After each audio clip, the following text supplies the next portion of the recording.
Hey guys, welcome back to another week of At Ping. And we've got a few good questions this week. I want to start off with one from Mike.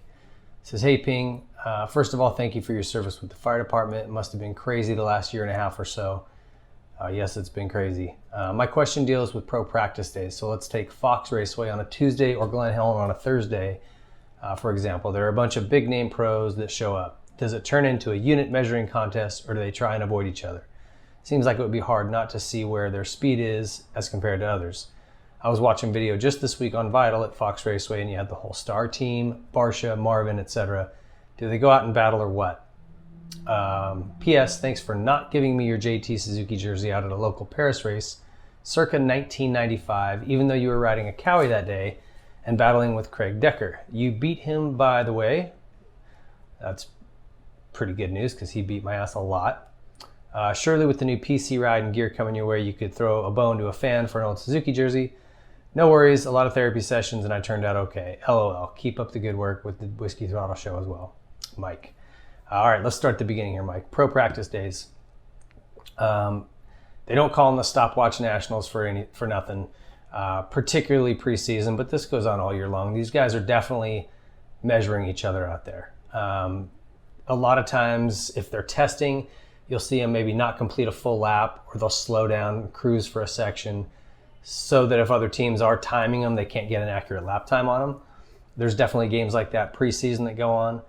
But throughout the entire season, racers are competitive. And when you go out there and you're doing your motos and you spot somebody else who's quick, you'll find a spot on the track where you see them, whether you're passing the opposite direction or whatever it is, and you're spotting them, you're marking them every lap. Okay, am I pulling him? Is he pulling me? And you're gonna work to make sure you're trying to pull on that guy. I think it's just ingrained in all of us as racers. We're competitive, and that stuff happens, whether you want to believe it or not. And it's good motivation, really. I mean, if you're out there by yourself, it's tough to push. When you've got another guy that's going quick, it forces you to step up your game and your speed. So it's actually a really good way to improve. And as long as you're not roosting the other guy or getting in his way, I don't think anybody minds. It's just the way it is.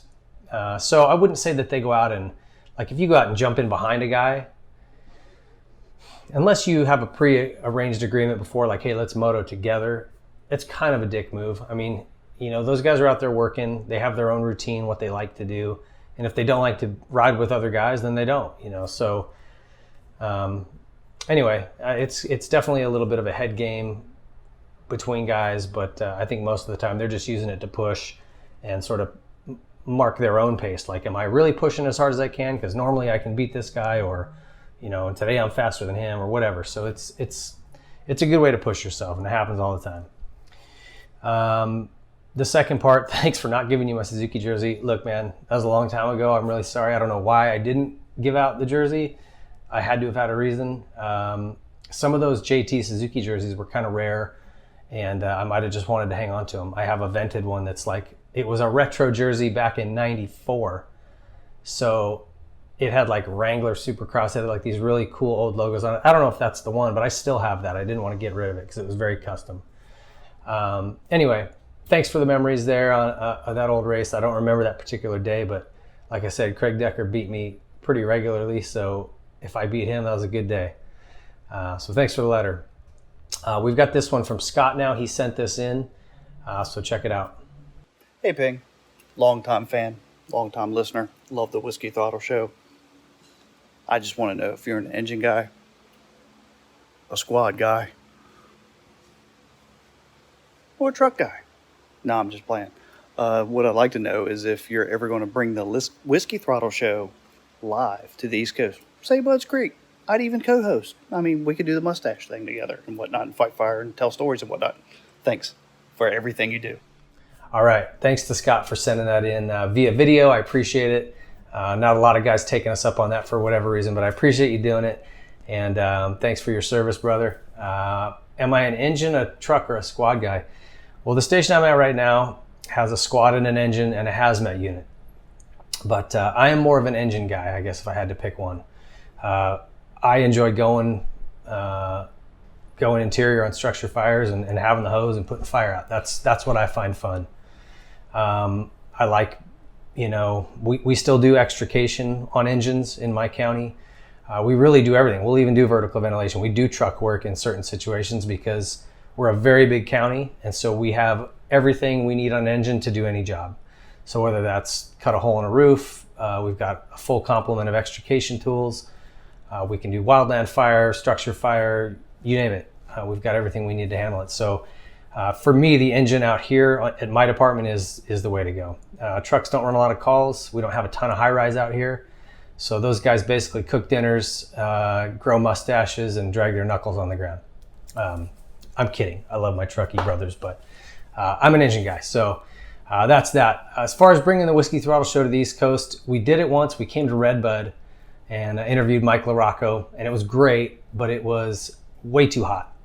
And so I need to really rethink how we do that. I'd love to eventually get back east. We've got a partner with Nihilo Concepts in Florida. We've kicked around the idea with them, maybe coming to Florida and doing a show down there at Nihilo Concepts. But who knows? It's definitely not out of the question. I've got to get Pastrana on at some point. Maybe we just go to his house and do it, and he would let us do invite some people out. I don't know. I'll keep you posted. If we do, we'll certainly let people know. All right. So thanks so much for writing in, and I appreciate your service. Keep it up. Stay safe. Thanks, Scott. Our last letter comes from another guy named Mike. He says, "Hey, Ping, I hear a lot of people questioning whether Roczen will fade in the latter rounds of the outdoor season like he did in Supercross. Everyone is wondering whether he can handle the heat and the length of the season. But Roczen trains in Florida and should be acclimated to the heat. Roczen is flying right now and seemed to come out riding with something to prove in these early rounds of the outdoors, but Webb hasn't been a factor yet. Do you think that Roczen is riding better now because he's not racing Webb for moto wins or the points lead? Also, it seems like Roczen gets preoccupied with Webb and starts making mistakes or fades more due to that rather than getting fatigued from the races. If Webb starts competing for wins, do you think the length and heat of the outdoor season would be more of a factor in Roczen fading or actually having to race Webb for wins? Thanks, Mike." I think that Webb definitely got in Kenny's head in Supercross a little bit. He just put some last lap passes on him, and it would be tough not to be a little disheartened with the way he lost some races in the closing laps. But the issue with Kenny, especially outdoors in seasons past, if you just look at his track record, is it seems like he has some type of physical ailment where he gets run down. Now, whether that's Epstein-Barr, whether that's chronic fatigue, whether it's just he doesn't have enough fat. I don't know what the issue is. I'm not his doctor. But he's even admitted as much that at the end of the season, his body just feels run down and worn out. That's been his issue, even in Supercross at times, where he just doesn't have a full tank as the season starts to drag on. If I was him, I would stay off the bike. I would stay out of, I would really minimize my training. I would focus on recovery, especially from about the halfway point on the season on. When you go out on the bike, choose quality over quantity. Don't go out and hammer motos when it's 100 degrees and 100% humidity. But I'm not his trainer either, so he can do what he wants, and we'll see what happens. He's riding awesome. I'd love to see him stay in it and fight to the finish, which I'm sure he will. But I think that it's more that physical ailment than it is Webb getting in his head. Kenny's a mentally strong guy, and I think that his own physical issues would be more of a mental breakdown than Cooper Webb passing him in a race. I think Kenny's, especially this year, has got a little bit more mentally grounded with his family and things like that, whatever it is. And I don't think that Webb is really the issue. Webb is just really good in Supercross.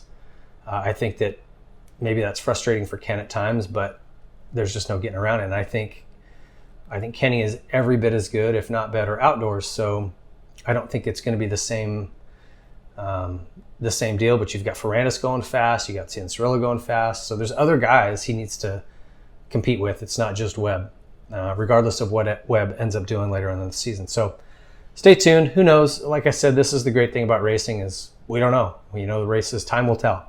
And it'll be really cool to see what goes down this weekend in Redbud.